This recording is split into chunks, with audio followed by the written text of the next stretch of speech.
Hello, my good friends, and welcome to episode 107 of One Credit Classics. This week it is another 80s arcade adventure, but before we start with this, it's time to thank some of you great people who have supported this glorious endeavour on Patreon. Thank you very much to the following truly great people. Big list, once again. Justin Tibbot Gamer, Chris Lewis, Prince Watercrest, Brad Wharton, Striker Caden, JT Harkey, Calvin Cusack, Simon Nelson, Michael Croker, Alex Cassidy, Aaron Chatfield, Talon Scave, James Capper, Stephen Griffiths, Mike Gammon, Chris Dabnor, David McNamara, Robert Farley, and Nicholas O'Neill. Thank you, good people. And obviously the rest of Patreon faithful, which, once again, like we said last week, over 40 people now. You can get on Patreon for as little as $2 a month. That is £1.50-ish. And for that, you get a bonus video every week, free stuff in the post, exclusive competitions. There's a tier system on Patreon, so the more you give, the better stuff you get. But at any level, you always get the free video, which is the most important part for me. And on Patreon at the moment, we're doing a multi-part long play on Super Mario Kart, which started on just this Saturday gone. If you want to just give a one-off donation rather than Patreon, there's a PayPal link at the bottom, paypal.me/OneCreditClassics. All the money from Patreon and PayPal goes towards my new PC, which I'm going to get before the end of the year. There's an Amazon affiliate scheme, link in the description box. If you shop on Amazon, then use that link when you do. We'll get a small percentage every time you do, and I use it to buy stuff, prizes for the channel, really. It's nice, it kind of goes around, it's kind of quite circular. And one final thing that is new for this season, that is a 10% discount code at a really cool website. It's one of my favourite new sites, to be honest, for all things t-shirts, apparel, gifts, for kind of people who like classic movies, TV shows, video games. Lostarcade.co.uk is the place where you really want to get to. What you need to do is there's a link in the description box below. Now that'll take you there, and it'll automatically put the code in the coupon box. The code itself is OneCredit10. Now it's all in letters, all in capitals, ONECREDIT, and then 10. Okay, so OneCredit10. But like I say, if you go on the link, it'll put it in there for it automatically, and you will get 10% if you follow the link off anything that you buy there. And there's all kinds of cool shit there. This is a really cool kind of venture. I'm glad I've got like a discount code for you good people. So get over there, make good use of it, and get yourself some cool shit. All right. I think that is it in terms of keeping to the house. Right then, to the adventure. This week we take on Wardner, an arcade favourite that came out in 1987 before getting home releases on the Famicom Disk System in 1988 and a port to the Mega Drive in Japan and the US in 1990. We play a character called Dover. Jesus Christ. I know, right? In a noble quest to rescue a girlfriend who's been kidnapped once again, a girlfriend this time, Mia, by a wizard for the evil Wardner. Now in the US this was called Pyros, and in Japan it was called Wardner no Mori, or Forester Wardner.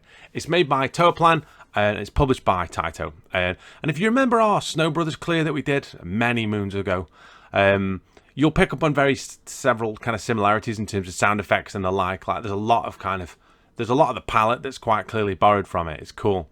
Now I never played this at the time, but there's a really cool good friend of mine and a good human being and a phenomenal gamer, my man X Mosquito. If you check out his channel, if you go on to what's it like, his channel's just fucking ridiculous. But yeah, he's so fucking super talented. But he did an awesome clear on this a while ago, and I was watching some long play stuff, and it randomly suggested it me. And like whenever I see one of his clears, I'm like, I'll always watch that. And I thought this looks fucking loads of fun. So I started kind of playing along and having a bit of a run through, and I thought, I could probably do this, and it's a lot of fun. So I tried to get my skills together, and I thought to myself, I'll probably do no death as well, because I'm like, I love games like this, and it's just kind of quite cool and kooky, isn't it? And I just thought, I could probably do this. Arcade curios like this are a big part of what I love about One Credit Classics. I enjoy finding games like this and learning mechanics. And then the other thing as well is like, I never played this in the arcades at the time, even though it was like quite popular, and I never even saw a machine with it. Do you know what I mean? Like, and it just goes to show like how vast this whole kind of phenomenon was, really. Because like when I go on MAME, if I'm playing like without recording, I'll probably play one of maybe 10 games, or maybe 20 at a push. Do you know what I mean? There's a load of games that I love playing. I love playing Golden Axe. I love playing, do you know what I mean? Ghouls and Ghosts, obviously. Like, I really like playing this. And then if I'm feeling a bit more niche, do you know what I mean? I'll go to something a bit Neo Geo, or something that I don't play kind of too often. Like I play Final Round by Konami or something like that. But as you get further and further, it makes you realise that there's just such a vast spectrum of games that will never probably have played at the time, or do you know what I mean? From companies who maybe did one or two. And that's the great thing about this, do you know what I mean? Like, I love finding stuff like this, and this is so much fun, and there's so much character to it. I really had a good time doing it, and hopefully you'll really enjoy it. Okay, so what we're going to do, my friends, is we're going to get a no death clear on the arcade version of Wardner. We're playing the world ROM, okay, for this one. There is a US ROM and a Japanese ROM, which, let's be honest, if I get obsessed about it, I'll probably play at some point too. Okay, let's go, shall we? Credits in. Right, let's go, shall we? Bobby, name him. Ah, the joys. So, hi. Would you two like to join me on a Fantasia? Follow me. Amazing. I mean, dubious straight away.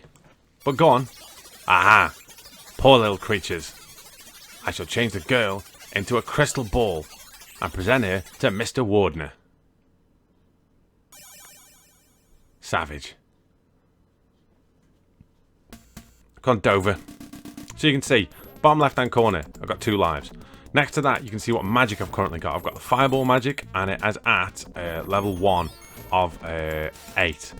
How you get more magic is you basically, I'm going to try and shuffle under here. You collect the yellow spheres like those, and that gets you more powerful. The more power up with this one is you just fire, you can have more on screen. At the moment, I can only have 1 of them on screen. You see one of these fireballs. Let's get him gone. If I hop in here, I'll get an extra 300 gold. Gold very important on this, because what I need to get 3,000 to get the best weapon. Right, can I get him? Oh, shot. Right, I can't find it around here. Can I get him? No, shit. That's alright. So 1350 now. Oh, might as well get that. So there's going to be a lot of spawns on top of here. As long as I stay relatively still, I should be fine, you see. Come on. Now, the key to here is being quite low down the branch, you see, or the vine. Because you go too high, like, you'll just smash into the roof. Right, now. Solid. Now, you see that one? Now I've got, see, my power-up's gone at 2. So I've got the fireball magic, but I'm level 2. So I can have 2 fireballs on the screen at once. The little thing next to it on the right, that's a cloak. I can take 1 hit with that I couldn't take normally. So you haven't got an energy bar. If you just get it, if you get it without a cloak, you're dead. If you've got a cloak on, then you take that 1 hit. Right, so, first kind of boss, the green dragon. Now, I just need, this one's fairly straightforward. He doesn't shoot fireballs or anything. He's fairly pedestrian. You can just choose not to kill him if you want. If you get very close, you'll just go up and you can run underneath him.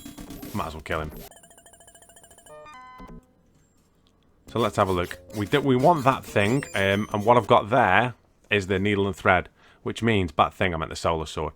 The needle and thread basically means I can get hit once and I won't lose my cloak. So it's like an extra hit. So I can basically take 2 hits before I die now, which is handy. Right, now this level a bit of a longer one, and we just got power up as well, so I've got 3. You can't kill these things, we've just got to time the jumps right. Right, let's go. 4 here. Should be some, and there should be some on the next floor as well. Don't worry, Princess, we'll rescue you.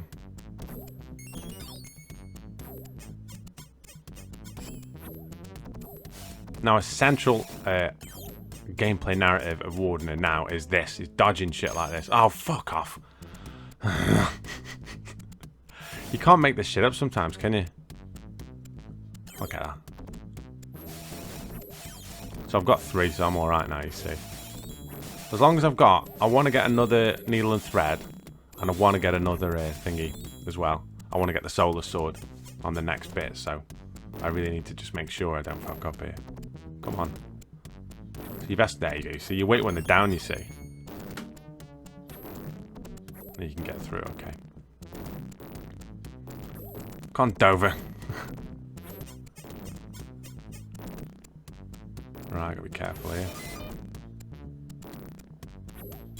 One of the other power-ups you can get is you probably saw in that shop. There's 3 light weapons, but it's worth saving for the solar one because it's the best one. And then there's a cloak if you haven't got one. there's a needle and thread, if you haven't got one, and there is a clock. And the way the clock works is if your timer runs out, you get an extra minute if you've got a clock. Now, being able to jump straight up is a nice thing here, because it means you can you've got more time to make the shots you need to make. Nice. Let's go. Right, I've got to time this one, right?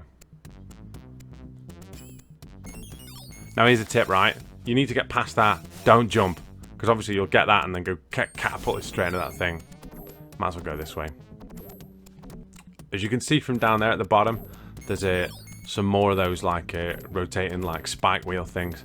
I've got to get out of the way of. There's also something on this level that is really instrumental into a good clear of the final boss. It's kind of a power-up that stays with you for the rest of the game, and there's two of them. And there's one we have to get on this one, and one we have to get on the last level. On the second last level. Oh, there we go. See, once we're off the belt, that's fine, you see. Oh, come on, really? Nice. Let's go. Come on. Keep going. Now what I need to do is get over here and then fall again. Now the way that fairy works is it'll take it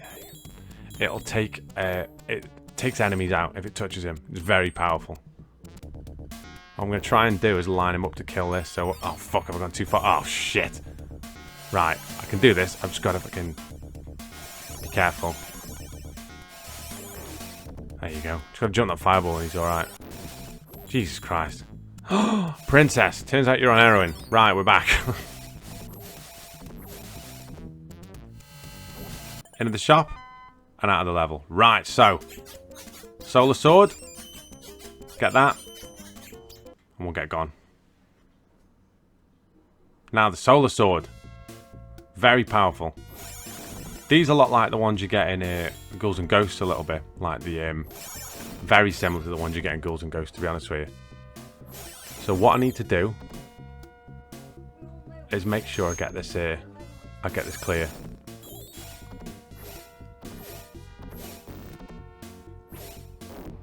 So my window open there. These are a fucking nightmare to try and get. Yeah, it's way too hard to do this with the window closed. Let's go. Right, now. There's a kind of hidden bit here. Well, not hidden, but I'll collect this, right? I'll get to here, and I'll wait. This bird will turn up, and I'll just jump on the back of it, and I'll skip the level. How sick is that, right?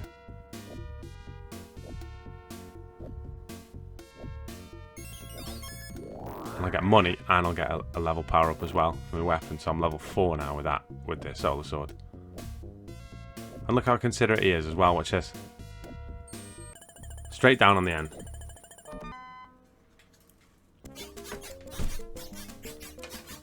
Might as well get that. Because this level's a bit longer. Right, the gates of the castle. This music's really good, by the way. Don't get enough praise this soundtrack for me. Especially the next level, which is the last level. Oh, it's got an absolute banger. Now what you need to do here is jump up, then fall off, and there you go, you see. Like I say, shout out to X Mosquito's video, because he's got that technique down, fucking absolute pat. No. Let's go this way. Now this one is like the other dragon, but you'll find that he'll do a flying one as well, you see. Now, it's funny with that, because it is depending on where you are. Sometimes I've had it hit me, and sometimes I've had it miss me, so you might as well just not take any chances.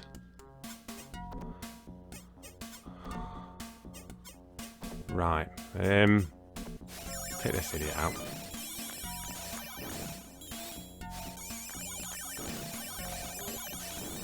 Come on.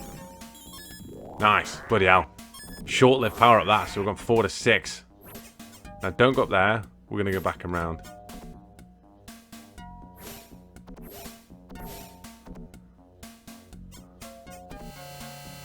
Right. Come on. See, bit of a shortcut there. If you go down through that way, you can get that extra power up. But to be honest, I don't really need it. And I'll probably get enough to get the next level. I'll probably get enough to get the next level from the next like subsequent levels. So, but you can go that way, and you just have to alternate ducking and jumping. It's not as hard as it looks, actually. That. All I need to do here, the way this works is that shot's long enough, so you can alter the course of it so it follows you and you jump. So if you wait till most of it's gone under the thing, and then you jump, you see, you can kind of, it's like a whip effect. You can just whip it just so that the top of it just goes through and it's enough to kill these cannons, which are a nightmare otherwise, as you might imagine. Oh no. No, you're right. Right, let's go. Still not doing bad so far. I'm collecting a nice... See, now money's worthless now because there's nothing else to spend it on. So I'd much rather get the orbs because we could still get another couple of levels. Come on, can you make that? No, let's wait. There's no way to risk, is it, at that point? Nice. Jesus. Won't worry a bit then. Right, let's go. Come on. Just keep going.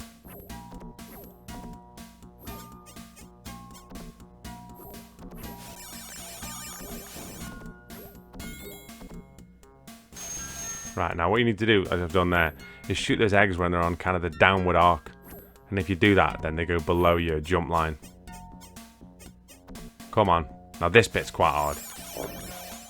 It's just lining these, and these next couple of bits are some of the toughest bits, like some of the toughest pure platforming bits in the actual game. They just take a bit of time, and do you know what I mean? Nice. Right, come on, son. Like I say, we're getting quite a few. Now these jumping fire bits.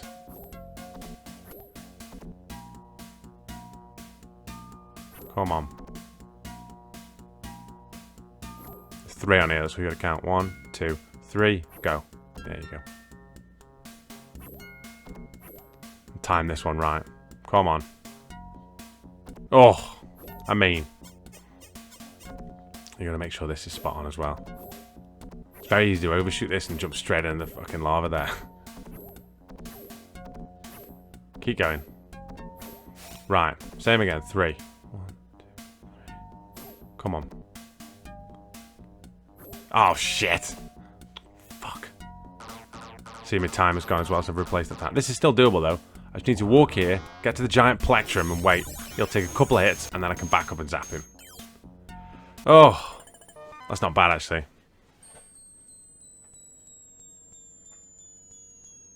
Jesus Christ. You'd be alright with this, would you?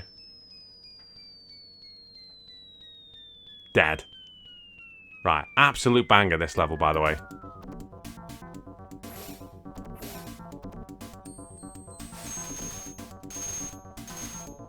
Right, come on. Just see what I've got to do here. Not get hit by anything. It's like a pendulum, like a Newton's cradle type thing. You need only move when there's a big gap. This bit, the music now then.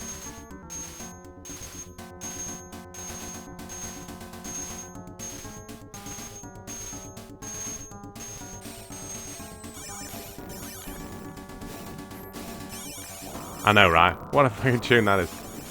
Right, so you can see the fairies follow where I am. So I can line these fairies up to kind of make this shot, really. So if I stand back like that, I would be able to catch him with the thingy anyway. But I mean, I need to alternate ducking and jumping here. Come on. Nice.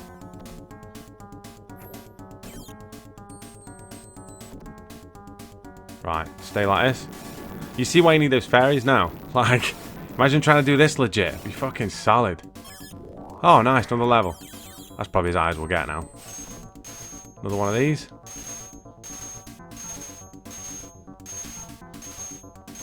Like I say, as long as you're moving the big gaps, you're fine.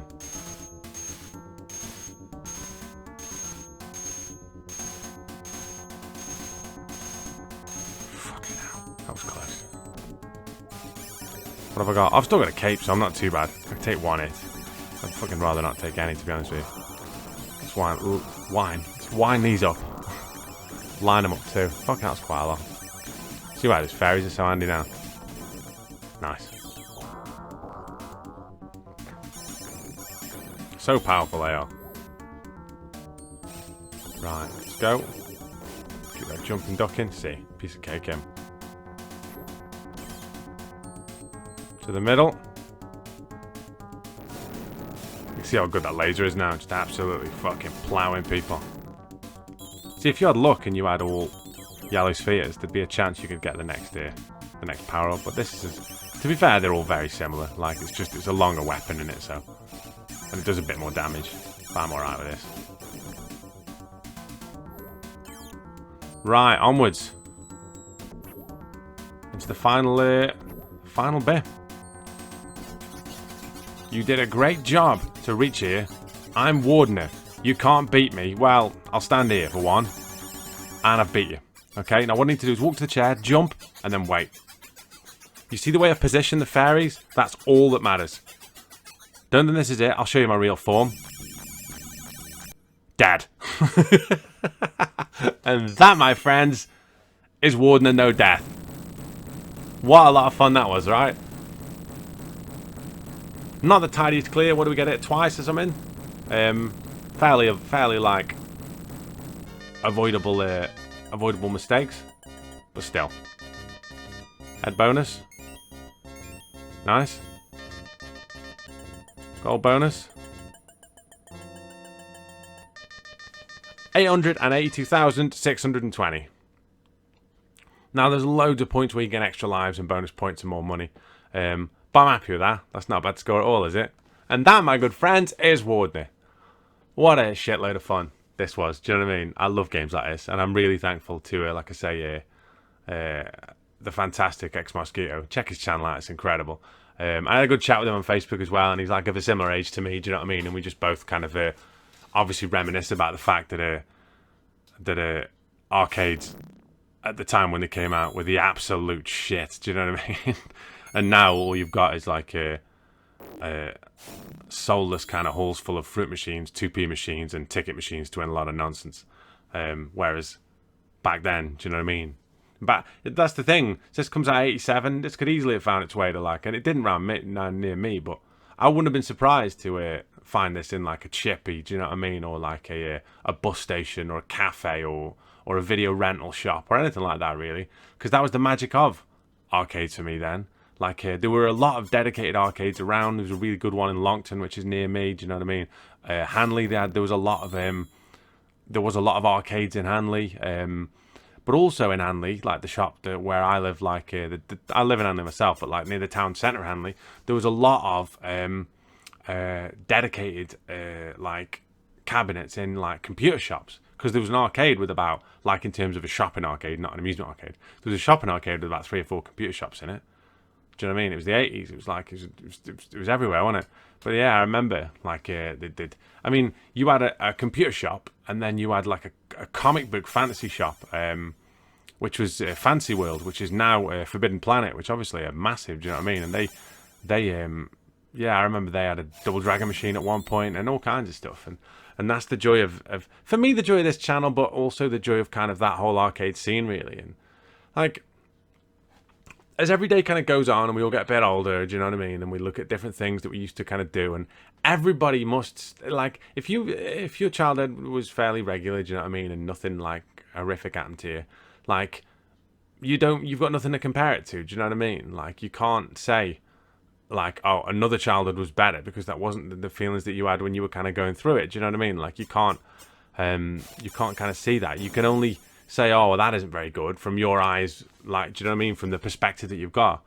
But I honestly think, hand on heart, that if you gave me an opportunity to kind of grow up in another era, I honestly don't think I'd take it, because I just love this scene so much. Like, the arcades were just absolute magic. And do you know what? For a split second, like when I go into like a arcade club, when I just walk through the doors and walk into that like room and there's all those cabinets, like I'm there again. Do you know what I mean? Like, I'm straight back at where I want to be. Just I want to be in those like dimly lit, smoky rooms full of like bright flashing machines. And, do you know what I mean? Full of like the kind of similarly minded people. Like, and then that's just takes me back perfectly to like to the arcades and stuff. And the funny thing is as well, like this like machine and stuff, leisure centers, chip shops, wherever. I mean, like I spent most of my time arcade wise or video game arcade wise playing them in a video rental shop. Never rented a single video from that place. Or I might have rented. I rented. That's a lie, actually. I rented after the arcade thing had kind of died down and they didn't really have any cabinets in there anymore. Me and my good friend Mr. Martin Tran rented UFC 1 from UFC 2 from that video rental shop that had the arcades in. So I mean, it was that place, as much as I didn't realize at the time, was very central to kind of themes that would like be recurring in my adult life. In that, like, I'm now heavily involved with mixed martial arts and I've been judging fights for like 10 years, and like I've been doing kind of, it's coming up again for 1 credit, isn't it? Do you know what I mean? What, we're coming up to 3 years. It's madness, absolute madness. But it's still like I still get a real like rush out of putting these videos out, and I still get such good feedback. And everything I love about this channel is everything I love about the arcades, and everything I love about the arcades is honestly everything I love about you good people. Because the feedback I get from this stuff just constantly makes me happy, and the fact that it makes you happy makes me happy, if that makes sense. When people say, oh, I had this, if you played Wardner, give me a big story in the comments about where you played it and how you found it, or maybe you had the Mega Drive version, or do you know what I mean, maybe you knew somebody who had a different version of it. Like your stories of these games are just my favorite part of when I put these videos out, and when I see I've got a load of comments. I'm so happy when I see I've got a load of comments, do you know what I mean? Because everyone's so like because the larger YouTube gaming community has got such a bad reputation, and in some cases is incredibly snarky about, do you know what I mean, the specifics of stuff. Like, it's almost like nothing's ever good enough. But for you people, like, everything I do seems good enough, and and that spurs me on to put the best videos out that I can put out, and to have these kind of like humorous little monologues. I don't know where any of this comes from. I just kind of play the game and start talking, and then the rest just kind of happens. Anyhow, I am going to drink some tea, open the window. I apologise in advance, like for that bit where those noisy kids walked around outside. Still, it gives a more human element to it. They should have just, do you know what I mean, walked by smoking a fag with a can of Tizer or something, and yeah, asked me for 20p for the pool table. But yeah, there'll be Mario Kart. Our next Mario Kart video is out on Saturday as we take on the 50cc Flower Cup. And there'll be another video next Wednesday. Okay. Another thing as well, right? I'm thinking of, there's a competition at the moment. The next couple of weeks, I won't pick a winner. You'll decide the winner. I've got a load of mugs made with like the Minder design on it, which says, I'm George, Mr. Daly. George Clunt, right? Which is phenomenal. Shout out to Mr. Brad Wharton for noticing that one. I want you to set the best Minder score you can set. There's a thread on Twitter, or if not, just message it me. Try and set the best Minder score that you can set, and whoever gets the best one, I'll send you a mug out in the post. Now, there's a link on that thread to where you can play it via an emulator, a Spectrum emulator. But if you Google Minder browser, do you know what I mean? You can find a Spectrum emulator version that's embedded into a browser, so you can have a good go at doing that. But yeah, have a go. I'll give you a couple of weeks, and then I'll pick the best one. Shoutouts to Thingy. Oh, it was Rob on it on Twitter the other day. He posted me one saying, my first go, and Arthur Daly said to him, like, blimey, have you ever considered suicide? Fucking hell, Arthur, all right, mate. Jesus Christ. It's a good job he's selling fucking stolen tat down the Winchester and not manning the phones at the Samaritans. You fucking cranky old racist. Right, that's another story for another day, though. Take good care of yourselves. Drink lots of tea, eat lots of toast, and I will see you Patreon faithful on Saturday, and I will see everybody else next Wednesday for another episode of 1 Credit Classics. Take care.